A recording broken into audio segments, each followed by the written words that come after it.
Welcome to Nursing School Explained and this video on emergency and trauma assessment.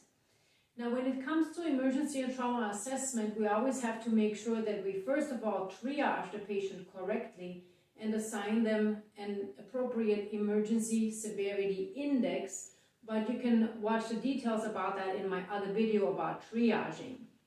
Now here in the emergency and trauma assessment, really who's very good at this are our EMS, our first responders and paramedics.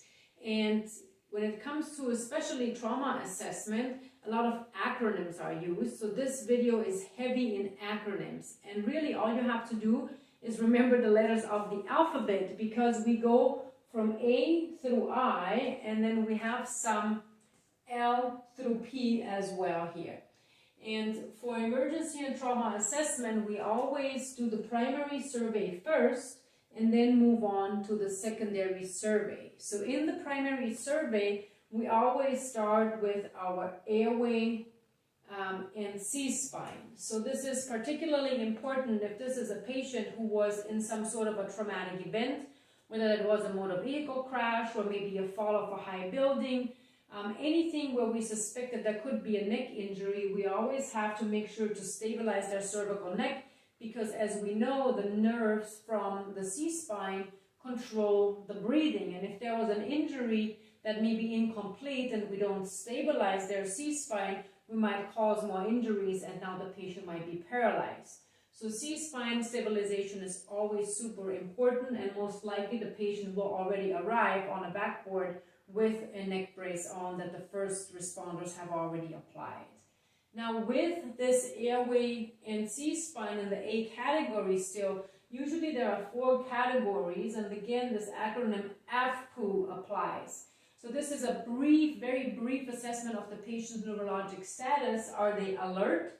Are they verbal? Do they respond to verbal stimuli? Do they respond to pain? Or are they unresponsive?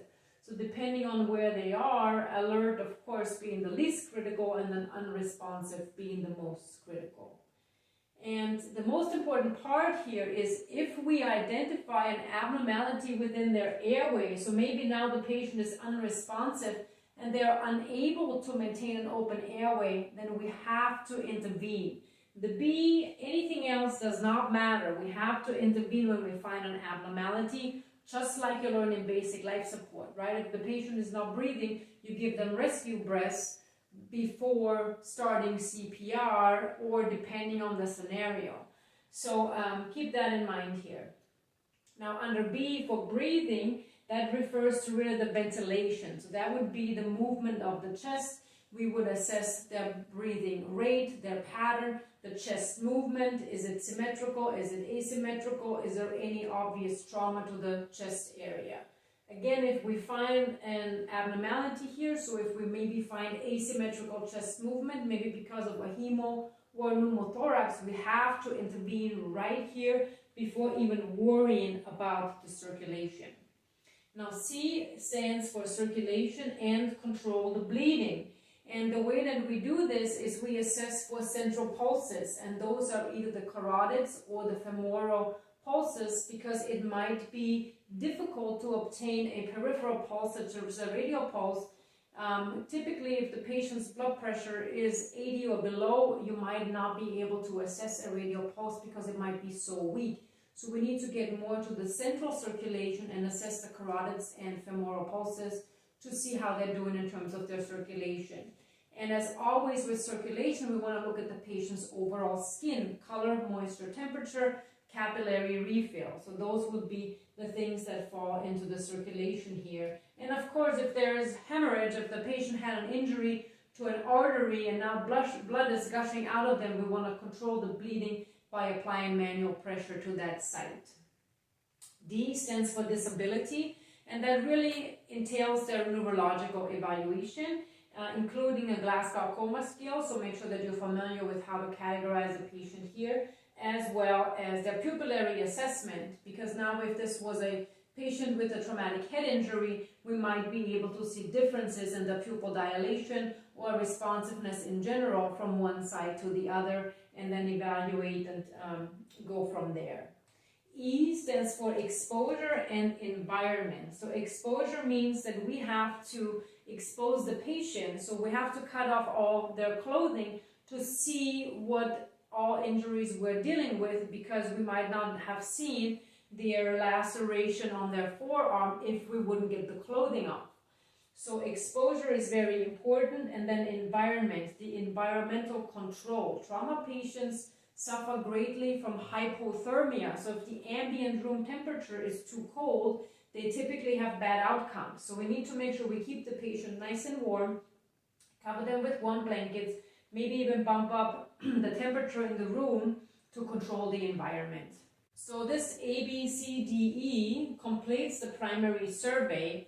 Once the primary survey has been completed and we have intervened at any step of the way that we found an abnormality, then we move on to the secondary survey, which goes from the letter F to I. So F, full set of vital signs.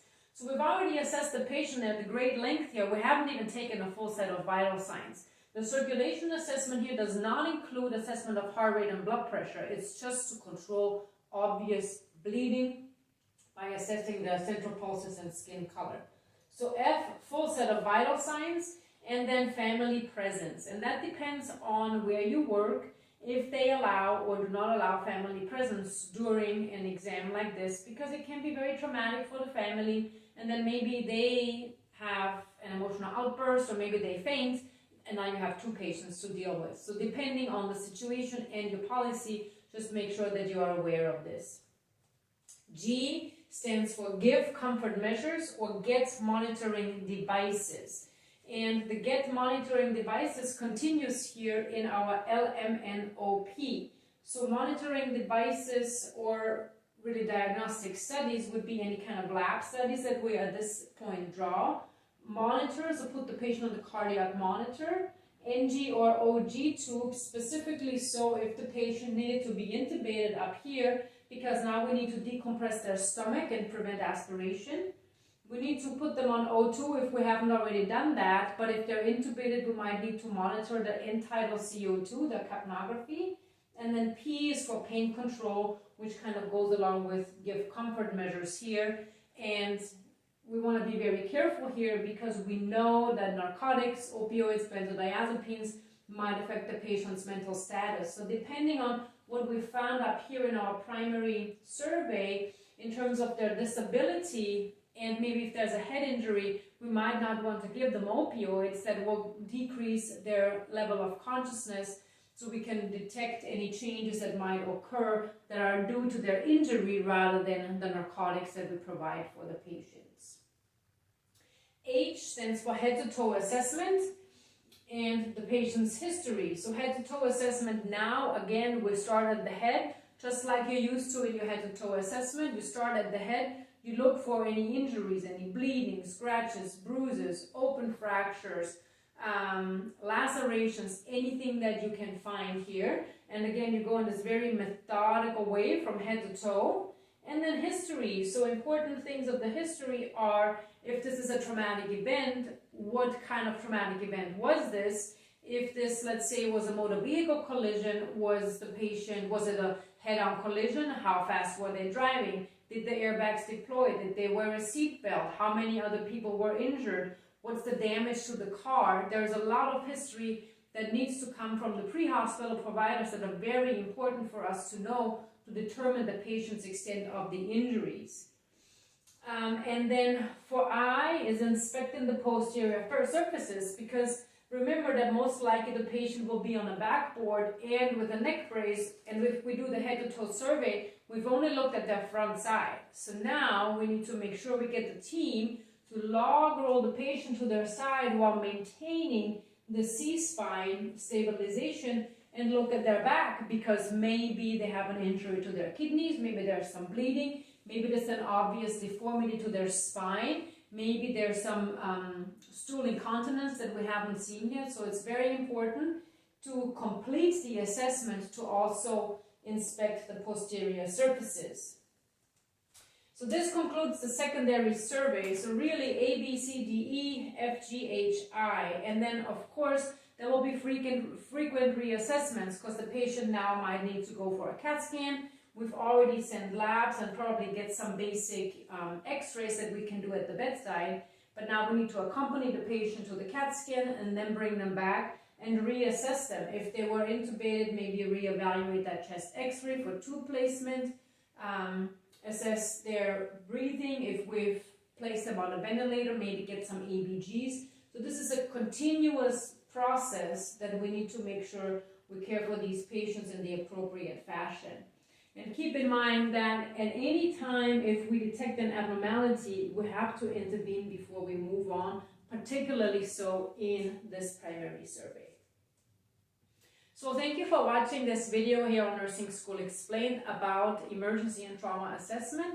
I hope it has helped you clarify how we methodically go about assessing a patient that is critically ill and how to use these acronyms that you really just have to memorize and then go by them in this methodical way so that you care for each patient safely and that they get the best outcome that they can. Thanks for watching Nursing School Explained. See you soon.